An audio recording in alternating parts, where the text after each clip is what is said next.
الحمد لله رب العالمين والصلاة والسلام على سيد المرسلين أما بعد فأعوذ بالله من الشيطان الرجيم بسم الله الرحمن الرحيم قال الله تبارك وتعالى في القرآن المجيد أولئك الذين نتقبل عنهم أحسن ما عملوا ونتجاوز عن سيئاتهم في أصحاب الجنة وعد الصدق الذي كانوا يوعدون صدق اللہ العظیم۔ جمادی الاخر، جسے ہم جمادی الثانی بھی کہتے ہیں، اسلامی مہینہ یہ جاری اور ساری ہے۔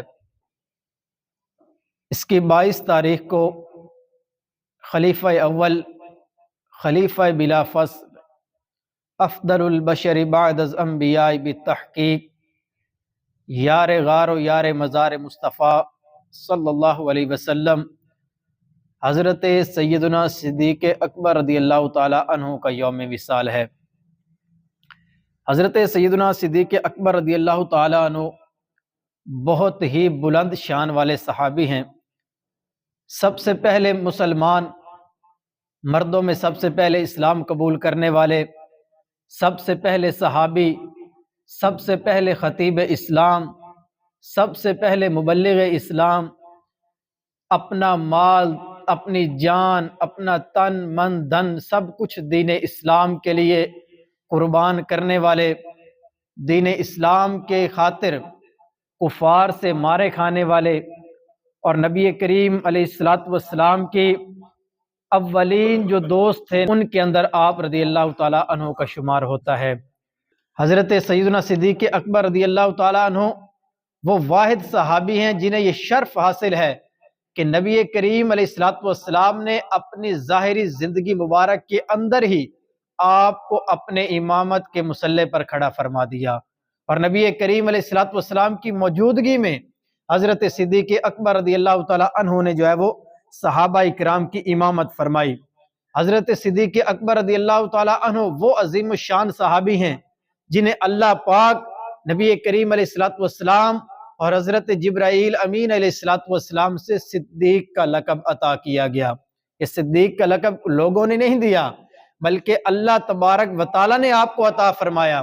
نبی کریم علیہ الصلوۃ والسلام نے آپ کو صدیق کا لقب عطا فرمایا، اور فرشتوں کے سردار جبرائیل امین علیہ الصلوۃ والسلام نے یہ لقب عطا فرمایا۔ تو اتنے عظیم شان صحابی ہیں، اور دین اسلام کے لیے آپ کی قربانیوں کی جب بندہ داستان پڑھتا ہے نا تو دل دہل جاتا ہے کہ کیسے اپنی جان ہتھیلی پر رکھ کر انہوں نے جو ہے وہ دین اسلام کی تبلیغ کی۔